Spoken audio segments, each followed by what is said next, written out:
Hello guys, and welcome to another unboxing and review video, and today, yes, finally we'll take a look at a Bespin look from HAWKWARZTOYZ. Yes, this is a DX version and I can't wait to show you all the details.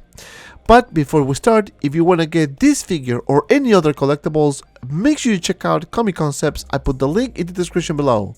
Make sure you use the code ComicConcepts10 and you can save 10% store-wide. So don't forget to use the code. Alright guys, enough with the talking, let's start with the unboxing. So without further ado, let's get started. Alright guys, and here we have the box. We have Luke Skywalker in the front with now this banner here at the bottom. This is the side with a nicer picture of Luke Skywalker, of course, with the continuation of that banner. This is the back with all the cross-on warning, small pieces, do not eat it. This is the other side, just the banner, nothing else. And that's basically it. Now this thing has a cover, so let me remove this, and we have another nicer packaging, which is the DX. You can see there Luke Skywalker in a nice blue cover.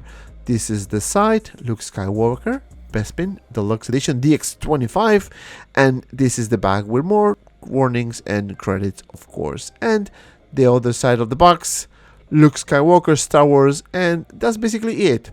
Now out of the packaging guys, this thing looks fantastic. As you can see here, we have this cover there, so let me remove it. This is Luke Skywalker and Darth Vader, so if you want to pause, you can pause to read that there, and that's it. And of course, the brand new smell of HAWKWARZTOYZ. Now let me remove Luke here because this cover looks fantastic. I like this so much. Now let me remove the plastic cover from the head so you guys can see the first look, and it looks pretty cool, right? Luke Skywalker, the body, of course, and don't worry, we're gonna go over the whole thing in detail so you guys can make the best possible decision. Alright guys, so now let me take everything out and take a closer look at the accessories. Alright guys, and here we have all the accessories, and as you can see, we have two bases. One of them lights up. We have a bunch of hands. We have the Darth Vader helmet, interchangeable hairpiece. Of course, we have the belt, lightsaber, and the blaster. Now let's take a closer look at the base here. So we're gonna start with this piece here, which is USB wired, or USB powered rather. So you can see that they're nicely detailed and painted, of course, with this black metallic color, and you can complement that with that silver color on the top. Looks very nice, as you can see there. It seems that it's die-cast, but everything is plastic. Now this is a Type-C port there, same as here, and then on and off switch. Underneath, you can actually move the Type-C thingy right there, so you can connect it to the other base. And speaking about the other base, here we have the other base. Now I'm going to show you how you light it up, so stay tuned for that. Luke Skywalker there in the front with a name tag, nothing at the bottom, just the Luke Skywalker, or Lucasfilm rather, information. Now this is the side where you can connect the USB, and of course we have the on and off switch. Now you can use it either here or together, right? In this case, for this video, I'm gonna show you how you will put these two together. And as you can see here, you can connect it like so. Now you can power it up like so, and it is pretty cool. I guess, you know, if you have the lights off, it will be much better, but you can see a nice dark and bright color there. Now for the next one, we have this base, which is 2 pieces, the hexagonal boring base, but you have some nice diorama here that you can add if you want, and this is kind of cool. I kind of like this, but I guess that's all you get for this figure. Now for the next one, we have, of course, Darth Vader, and this is a reused helmet. This is exactly how we've seen it in the DX07. Really, maybe the paint application is much better now, but other than that, it's exactly the same thing. You can see the front, the side, very shiny, and of course the top of the helmet. Underneath, you can see the blood, a bit gory there, and that's basically it. Alright guys, now for the next accessory, we have the belt, and for some reason they decided to put the belt separate instead of together. I don't know if it's a good call or not. Honestly, it doesn't bother me, but this one here looks a bit bigger, I will say, than the old one. Right, taking a look at the figure now, guys. This is Luke Skywalker in all its glory. As you can see, he looks really nice. I didn't put the belt on purpose just so you guys can see everything.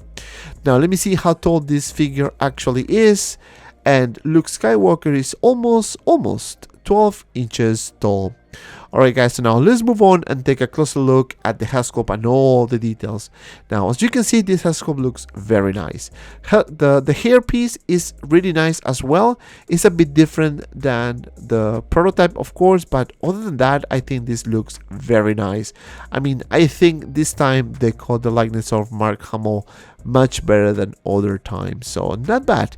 This is the back. As you can see, a little bit bright color there, but not so sculpted. One thing the Hot Toys have been doing really good is how they do the hair nowadays. Is more detail, better paint, so very happy with that. So now this is the top, and of course you can remove this hairpiece because you can obviously have access to the pair system here. Individually you can move the eyes. Personally, I'm not a fan of those. I'd rather have both at the same time instead of one at a time, but I guess it is not my call. Now, underneath the body, it feels that it has some patches. You cannot open the jacket, so it is one solid piece stitched together. You can see the 2 pockets. Even on the top of the shoulders, you feel like there's some padding in there. Not a fat suit per se, but some padding. Everything else is pretty much stitched together, and I really like the suit. Now, if you ask me, it is very clean for my taste. I think at this stage, Luke was a bit more, I guess, dirty. So maybe more weathering would be nice. Some padding here on the legs, on the upper thighs, I think. Now, underneath, it looks good, I guess, because of the articulation on the feet. And of course, the boot here, which looks very nice. I love the paint application, the texture, and the detail is very nice on this one. You can definitely do some really cool poses, and don't worry, I'm gonna show you articulation in just a second. Underneath, we have more weathering on the boots, so very cool. This is the back, more weathering at the bottom, and as you can see, it looks very nice with this little shadow there. Now this is the back of the figure, of course, looks booty. Now you can see the suit. Again, everything stitched together. You cannot open anything. It's just everything one piece, right? And the stitch in the middle of the back, so not bad. Now for articulation, guys, you can move the head up and down this much, and to the sides this much. For the arm, you can lift it for about this much. Because of the suit, there's some limitations, so just be careful. You can lift it forward for about this much, and back for about this much, so not bad. Now you have maybe a bit more, some swivel here. You can bend the elbow for about this much, double joints, not bad, and the peg articulation on the hand. So overall, so far so good. Some swivel here and a little bit of up crunch because of the suit. You can do a split for about this much, some swivel here on the thighs. You can lift it forward for about this much, as you can see, and very little to the back because of the limitation there. Double joints on the knees, you can actually move past that, and you have some peg articulation on the feet, so not bad if you ask me. Now let me show you the other hairstyle here, and as you can see, it looks pretty cool on Luke Skywalker. Again, the head sculpt is very nice, so I have no issues whatsoever. Proportion wise, it is good. You can see the detail there on the side and the back. I think Hot Toys is getting better and better with these hairstyles here, and that's pretty much it. This is the top, and of course the overall look on the figure. Now let's do some comparison here, and here we have Luke Skywalker has sculpts, one Mando look, the other one Bespin, and as you can see both look really nice. Now paint application wise, you can see that the Mando look has a darker hairstyle compared to Bespin look, but both look very nice. I really like paint application, expression on the eyes, and of course the detail on the hair. And that's pretty much it for this comparison. Now let's move on and take a look at the both figures here. So we have Bespin look and Mando look, and let me tell you, Mando look is becoming one of my favorite guys. It looks very nice, especially that hair sculpt. Now for the next one we have Endor look, and as you can see he looks really nice as well. Of course I'm using the older hair sculpt just to change it up a little bit. Alright guys, and last but not least we have R2-D2 from Attack of the Clones, and don't worry, the review is coming very soon. Alright guys, enough of the comparison, let's do some poses.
Alright guys, my further thoughts about this figure is actually very positive. Let's start with the likeness. I think this is a really good representation of Bespin look as seen in the Empire Strikes Back movie. Now, let's compare this with the DX07. So DX07 comes with a beautiful diorama base. We have another figure like a battle damage look. This one is a clean version. There's no chances that you can use this in terms of removing the jacket, for example. Maybe you can add some weathering at your own expense, but overall I think this figure is really good. This figure comes with two bases. You can actually light it up using a Type-C USB cable, and of course you have the reused helmet of Darth Vader. So other than that, I think this figure is very nice, and because of that my final score is 9 out of 10. And if you made it this far, thank you so much for watching. Please don't forget to like and subscribe to my channel. Also guys, don't forget to follow me on my Instagram, ManFaCollectibles, TikTok, ManFaCollectibles, and Facebook group 6 Scale Media for anything related 1/6 figures. Both links in the description below. And if you have some time, check out these two cool videos. And as always, be well and see you around in the next video.